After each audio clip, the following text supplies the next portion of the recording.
సురేష్ రైనా ఫైనల్లో హార్దిక్ పాండ్యా క్యాచ్ వదిలేశాడు. బ్యాటింగ్ నుంచి 14 బాల్స్ లో ఓన్లీ 8 రన్స్ చేశాడు. దీనికోసం సిఎస్కే ఓనర్ అన్నాడు సురేష్ రైనాకి సక్సెస్ తలకెక్కిపోయింది అని.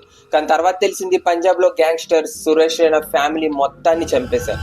2021 ఐపీఎల్ ట్రాఫీ గెలిచిన తర్వాత ఫ్యాన్స్ అందరూ అనుకున్నారు చిన్న తలాన్ని సిఎస్కే అట్లీస్ట్ బేస్ ప్రైజ్ లో అయితే తీసుకుంటది.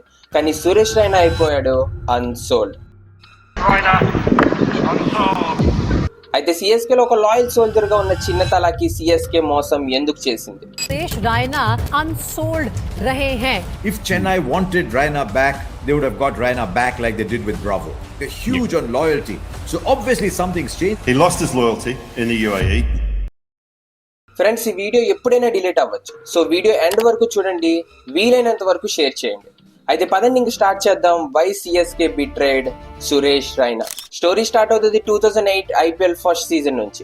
ఐపీఎల్ ఫస్ట్ సీజన్ లో ఎవ్రీ ఫ్రాంచైజెస్ ఒక యంగ్, డైనమిక్, టాలెంటెడ్ ప్లేయర్స్ కోసం వెతికారు. అప్పుడు సిఎస్కే మేనేజ్మెంట్ కన్నుపడింది గాజియాబాద్ నుంచి వచ్చిన 22 ఇయర్స్ కుర్రాని మీద. సురేష్ రైనా పేరు ఆ టైంలో చాలా వినిపించడం స్టార్ట్ అయింది, Raina batting techniques and fielding skills కోసం. అలా సిఎస్కే రైనా మీద బెట్ చేసింది 2.6 crores, sold to Chennai super Kings. ఇక్కడ నుంచి స్టార్ట్ అయిన రైనా చెన్నై బాండ్ ని ఫ్యాన్స్ ఇప్పటికీ మర్చిపోరు.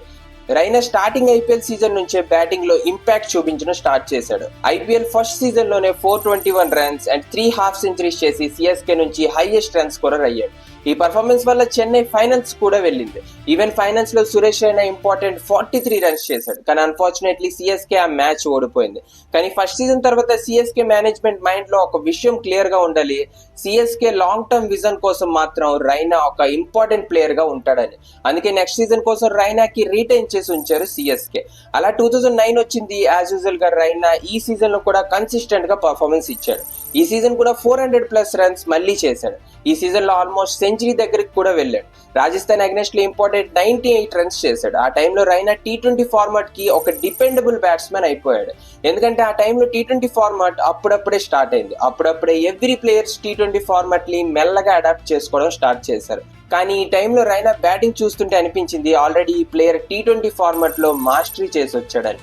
అలా ఐపీఎల్ 2010 వచ్చింది. 2 ఇయర్స్ గా ఇన్కంప్లీట్ గా ఉన్న టాస్క్ ని సిఎస్కే 2010లో పూర్తి చేసింది. సిఎస్కే అయింది ఫస్ట్ ఎవర్ ఐపీఎల్ ఛాంపియన్స్. ఈ సీజన్ కూడా మళ్ళీ టాప్ స్కోరర్ ఎవరు? మళ్ళీ సురేష్ రైనా. ఈ సీజన్ రైనా 520 రన్స్ చేశాడు. ఈ సీజన్ ఫైనల్ ముంబై అగైన్స్ట్ లో ఇంపార్టెంట్ హాఫ్ సెంచరీ చేసి సిఎస్కే కి ఫస్ట్ ఛాంపియన్స్ చేశాడు సురేష్ రైనా. రైనాలో ఇదే క్వాలిటీ వేరే ఆర్డినరీ ప్లేయర్స్ కన్నా డిఫరెంట్ గా ఉంచింది. ఎప్పుడూ నవ్వుతూ కామ్ గా ఉండే రైనా బిగ్ మ్యాచెస్ లో కంట్రిబ్యూషన్ కోసం వస్తే మాత్రం సడన్ గా యూపీ కుర్రాడుగా మారిపోయేవాడు. ఈవెన్ ప్రెషర్ సిచ్యువేషన్స్ లో రైనా ఇంకా ఎక్సలెంట్ గా పర్ఫార్మెన్స్ ఇచ్చేవాడు. ఒక టైం ఎలా వచ్చిందంటే నార్మల్ మ్యాచెస్ లో కన్నా క్వాలిఫైర్ ఆర్ ఎలిమినేటర్ మ్యాచెస్ లో రైనాలో ఉన్న దెయ్యం బయటకు వచ్చేది. స్టార్టింగ్ ఐపీఎల్ నుంచి రైనా పర్ఫార్మెన్స్ ఎవ్రీ సీజన్ పెరుగుతూ వచ్చింది. ఐపీఎల్ 2011 లో కూడా రైనా 400+ రన్స్ చేసి back to back second title to Chennai super Kings. Highest run scorer మళ్ళీ ఎవరు? సురేష్ రైనా. ప్రతిసారి చెన్నై ఎలాంటి హిస్టరీ క్రియేట్ చేసినా ఫ్రంట్ లో లీడ్ చేసింది సురేష్ రైనా. సిఎస్కే టైం కి ఒక సక్సెస్ఫుల్ ఫ్రాంచైజీగా మారిపోయింది. ఇందులో క్రెడిట్ ధోనికి ఎంత ఇచ్చేవారో అంతే క్రెడిట్ సురేష్ రైనాకు కూడా ఇచ్చేవారు ఫ్యాన్స్. ఎందుకంటే ధోని స్ట్రాటజిక్ పాయింట్ తో టీంని నడిపించాడు, రైనా బ్యాటింగ్ తో పర్ఫార్మెన్స్ ఇచ్చేవాడు. ఇలా సిఎస్కే పాపులారిటీ పెరిగింది. అలా ధోనికి దొరికిన టైటిల్ తల, సురేష్ రైనాకి దొరికిన టైటిల్ చిన్న తల. ఫ్యాన్స్ నుంచి ఇంత ప్రేమ దొరికిన తర్వాత రైనా పర్ఫార్మెన్స్ రాలేదు అనే ఛాన్సే లేదు. 2012 లో సురేష్ రైనా మళ్ళీ బ్యాట్ తిప్పాడు, మళ్ళీ 400+ రన్స్ బాధేశాడు. ఇక్కడ నుంచి రైనాకి ఒక అలవాటు అయిపోయింది, ప్రతి సీజన్ రావడం, 400+ రన్స్ చేయడం, టైటిల్ పట్టుకెళ్ళడం. ఈ టైంలో రైనా పీక్ టైం నడుస్తుండాలి. అప్పటికే రైనా ఇండియన్ టీమ్ లో కూడా ఒక ఇంటిగ్రల్ పార్ట్ అయి ఉన్నాడు. 2011 వరల్డ్ కప్ స్క్వాడ్ లో రైనా పర్ఫార్మెన్స్ కూడా బాగానే వచ్చింది. 2013 ఐపీఎల్ సీజన్ లో అయితే రైనా కెరియర్ లో ఇంకో పీక్ అన్లాక్ చేసి కొట్టాడు ఐపీఎల్ ఫస్ట్ సెంచరీ. 2014 సీజన్ లో qualifier match CSK versus Punjab. CSK ఎదురుగా ఉన్న target 227 runs. CSK batting start అవగానే డివెన్ స్మిత్ వికెట్ పడడంతో పిచ్ లోకి వచ్చాడు సురేష్ రైనా. ఈ మ్యాచ్ ఓవర్ ఎలా ఉండాలంటే ప్రతి సీజన్, ప్రతి ఐపీఎల్ మ్యాచ్ ఈ రికార్డ్ ని మనం గుర్తు చేసుకుంటాం. పవర్ ప్లే కంప్లీట్ అయ్యేసరికి CSK score 100 runs, Suresh Raina score 87 runs in 25 balls. Strike rate unbelievable 348. Surprisingly ఈ రికార్డ్ ఇప్పటికీ బ్రేక్ అవ్వలేదు.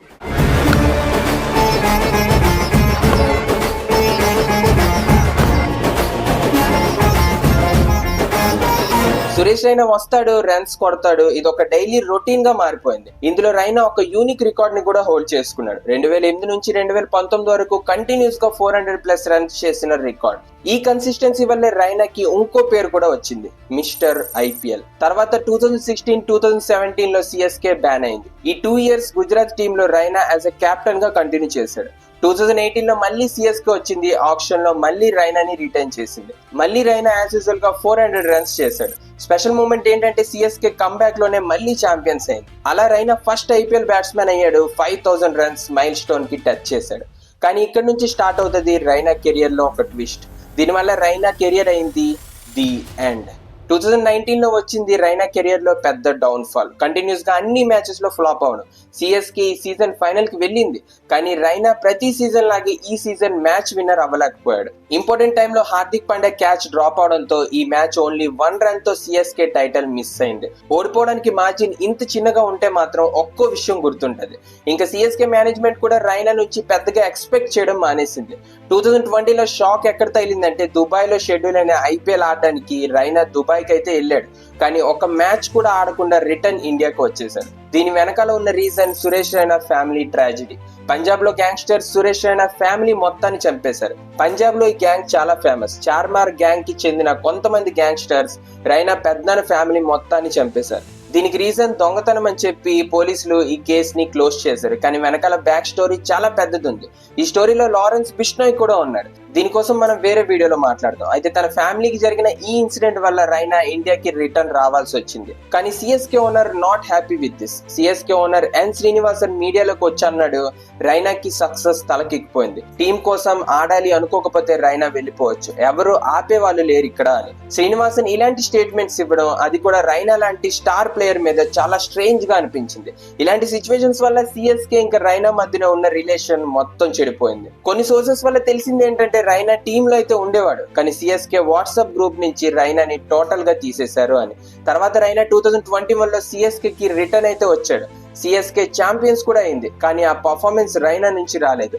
Management already done with Raina. మనకు తెలిసిందే, అది కార్పొరేట్ అయినా లేదా రియల్ లైఫ్ లో అయినా ఒక మనిషితో అవసరం ఉన్నంత వరకే వీఆర్ ఫ్యామిలీ అంటారు. సిఎస్కే కి రైనాతో మరి అవసరం లేదు, తీసి పారేశారు. ఎలా అంటే 2022 ఐపీఎల్ ఆప్షన్ లో అట్లీస్ట్ బేస్ ప్రైజ్ లో సిఎస్కే రైనాని కొంటదని ఫ్యాన్స్ ఎక్స్పెక్ట్ చేశారు, కానీ సురేష్ రైనా అయిపోయాడు అన్సోల్డ్.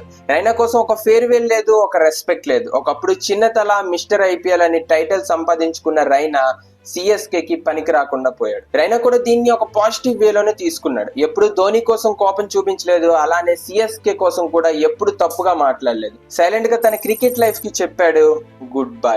అలా తన కెరియర్ లో నెక్స్ట్ చాప్టర్ రివీల్ చేసి కామెంటరీ చేస్తూ కనిపిస్తుంటాడు రైనా. సో ఫ్రెండ్స్, నిజంగా వీడియో రీసెర్చ్ కి చాలా టైం పడుతుంది. మీలో చాలా మంది వీడియోని చూస్తున్నారు కానీ సబ్స్క్రైబ్ చేసుకోవడం లేదు. మీ బ్రదర్ కోసం సబ్స్క్రైబ్ బటన్ నొక్కి పెట్టుకోండి. మీ థాట్స్ ని కామెంట్స్ లో చెప్పండి. జై హింద్.